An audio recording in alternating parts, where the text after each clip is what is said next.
Arne, first of all, just check on Joe Gomez and Cody Gakpo. How are they? What's the latest? I think both are not available for tomorrow. Cody is close to being back, and Joe will take quite a long time. He's going to be out for numerous weeks because of a hamstring injury. Big blow for Joe. Yeah, and for us. Yeah, how's he feeling with it? For him, because he tries to do everything to be with the team. He works really hard to come back, and then first game when he came back, after 2 or 3 minutes, we saw him making a sprint, and now he's out for weeks again. So, yeah, that's always very hard for a player in every part of the season, let alone in the part of the season where everybody is looking forward to. You've obviously got the chance to go 10 points clear with this game against Villa. It's Villa away, City away, Newcastle at home. And we can look at it and think you've got a real opportunity over the next week to take a real step towards sealing the Premier League title. So how do you see it? I see it as 13 games to be played and the next game to be the most important one, starting with Villa away, which is like Wolves at home, again a difficult game for us, but for everyone. They have a great home record, maybe even more if they play in the evening. So we know that is going to be a challenge, but we have quite an okay away record as well this season. We've done quite okay this season in general as well, so it's a game I think for everyone to look forward to see these two sides playing against each other. What have you made though of Villa of late? Because they've not won a Premier League game since middle of January, and that was against Everton, and in that time they've drawn with Arsenal, drawn with West Ham, drawn with Ipswich, but also lost at Wolves. If you win against Everton, that's a special accomplishment, isn't it? I don't know what you mean. They are in an extremely good run of form at the moment. No, but they did beat Celtic at home in an evening game 4-2. So I think Villa away, when you get the fixture list, you all know that Villa away is one of the tougher ones you can face. And but last season was also a very interesting game with it ending 3-3, if I remember correctly. So very good manager, always has a very good game plan. They brought in quite a lot of good players in the winter break as well, and they already had a very good team. They qualified for top 8 in the Champions League. So it tells you that it's a strong team we are going to face. But yeah, that's where I started with. Wolves at home was also tough for us. So there is every game in this period of time for every team in the league is difficult. Thank you. Good luck. Morning. One of the players they brought in recently was Marcus Rashford. I'm sure he'll be desperate to play in this game. Is he someone you'd have to pay particular attention to as he obviously tries to revitalise his career? Yeah, the first time, of course, I know Marcus Rashford because I followed the Premier League, but the first time I faced him real life was in the USA tour. And I was impressed. I was really impressed how fast he is, how he has a nice height. He's comfortable with the ball, so I think he's a very good player. And I hope for him as well that he's going to show that at Villa. Of course, I'm not hoping that he will do this tomorrow, but I would be completely surprised if a player of that quality is not going to show this in the upcoming months, because yeah, he's a very good player in my opinion. It was obviously nervy at the end against Wolves. Is that only natural though at this stage in a title race? And is it anything? Can you do anything to affect that? I think it is because we are going to the end of the season, and not because of us, but because of what people make of it. Because we've played more games at home or away that we led by 1 goal, and in the end it was also tight. So I can remember Crystal Palace away, where it was really tight in the end, and we had to and Vitórias had to make a big save to secure the win, and we didn't even need a big save now to secure the win. But yeah, if then this happens in the end of the season, people, you guys, are started going to talk about nerves. But yeah, secure a win in the Premier League if you are only leading by 1 goal is always going to be a lot of defending and a lot of hard work. Yeah, and during large parts of the season it's just hard work, and in the end part of the season we talk about nerves. Thank you. Not me, but a lot of people talk about nerves there. Arne, when you won the title with Feyenoord in the run-in, I think it was 5 times in 6 games where you won by 1 goal. So I'm just wondering, what experiences can you call upon from that run-in to potentially help this season? I think it always helps if you've experienced it already, and that's not only for me, that's also for the players. But it's difficult to take things from that period of time towards this period of time. Different players, different opponents, different leagues. So, but it tells you, again, what I've said so many times, that in the end phase of the season, it is a lot of games are really tight. It's not only ours. If I just look at all the results, I even saw yesterday playing Barcelona. It's a team I admire a lot and play really good football this season, but they, in the end, they were close to conceding the 1-1. So it is the end phase of the season where results like this are quite common, like in our title-winning season with Feyenoord as well. It tells you that you have a team that fights till the end, and these games you need to win if you want to achieve something. I know we're focusing on the 1-goal margins, but what player that came on Sunday and did really well in achieving that was Wataru Endo, and that was only his 4th game of the season in the Premier League, where he's played more than 10 minutes, excluding stoppage time as well. Just wondering, how crucial do you see someone like him being in terms of seeing out games towards the end of the season when, as you say, it could be so tight? I think Wata has been really useful for us this season.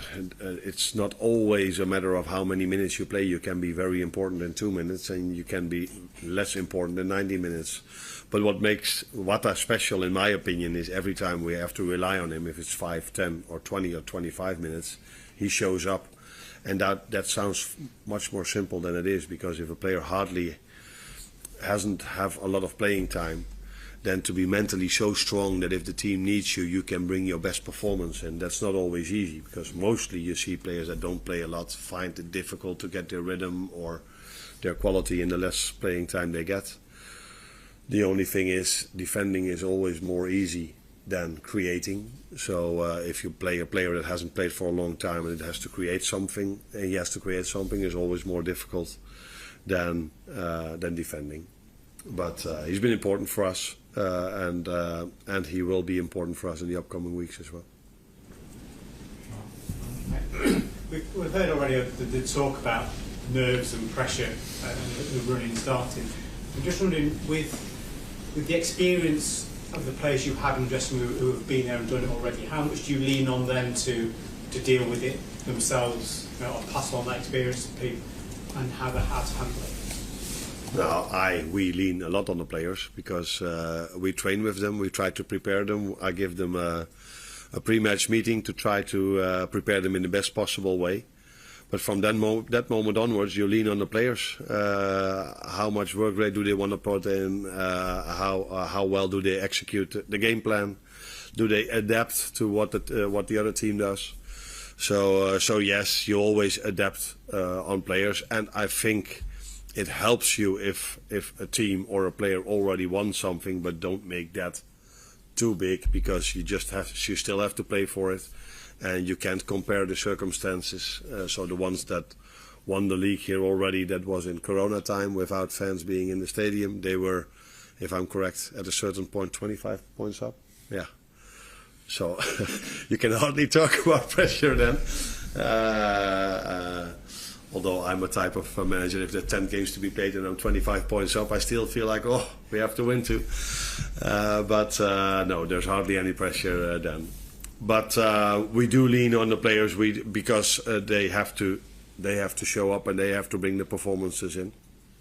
But not in a manner that they are today, tomorrow, or whatever date they do present a meeting on how to deal with with the pressure. No, that's not how it works. But the players you've got in there, thinking of the likes of Virgil and Alisson, but they are so experienced and they've had that level of experience to be able to just sort of put it all to one side and just concentrate on the job. Yeah, no, but it helps, not in a sense of that they've won the league here maybe, but it helps that they are used to playing big games in their careers with a lot of pressure. There's also for Maka, who's won the World Cup. So players that are used to playing in those kind of environments. So, for example, Everton away is a hostile environment. It helps if you've already experienced this once or twice. So that's why it was so good for Conor Bradley, because I think it was his first to experience it. And I assume next time he played quite okay, but will only play better the next time, because you get more and more used to big games. And that is one of the things what very talented players need to have. They need to have playing time, and it's mostly more comfortable if you play at home at Anfield and everything you do, fans cheer for you. Where if you play an away game, if you do something very well, fans don't cheer for you. So that is something a player has to go through, and the more experience you have in playing big games, the better it is. But some young players don't have maybe the experience of big games, but they make the right decisions because of quality. So we must not overvalue experience, but it does help in certain situations. Hi Arne, you mentioned after the Wolves game that there's more of a mental toll of the recent games rather than necessarily a physical toll. Considering the play you're playing at the moment every 3 or 4 days, is it actually harder to get the players to reset and recharge mentally than it is physically? Because obviously they can sit in an ice bath or recharge, but they might still be thinking about the last game or the next game to come. Yeah. No, it depends on how the last game went. And that's why I said after the Everton game, it wasn't a surprise to me that the players weren't tired, but they were more tired than they maybe were in previous games, because the Everton game, the way that game went, all the things that happened during that game, and then especially in the last 8 minutes, that costs a lot of energy for everyone that was involved. That's why you can't compare tomorrow with last Sunday. I think we had a good win. We didn't play our best football, but to go away with a win gives us a different reaction than after the Everton game, where we eventually conceded in the last second with so many things happening. That probably was the reason why we were not that much, and not everyone, because I think if I had only 1 or 2 players in my mind that looked a bit exhausted, the rest didn't. But so on the other side of that, the fact that they were able to come through a similar challenge against Wolves that they face against Everton, will that give them maybe a mental boost going into these next 2 tough games against Villa and Manchester City? I think we managed many times already to get a win over the line, where I think we won quite a lot of games with 1 goal difference. I'm not even sure, but I think we did. But there were also moments, Newcastle away, where we conceded in the last minute, Man United at home, where we conceded, I think, 5 to 10 minutes before the end. And now this game, these things happen in a strong league as well, that you sometimes concede a goal in the last minutes of the game. Of course, it gives us confidence that we this time brought the win over the line. Again, like the Everton game, we didn't give anything away in the last 20 minutes.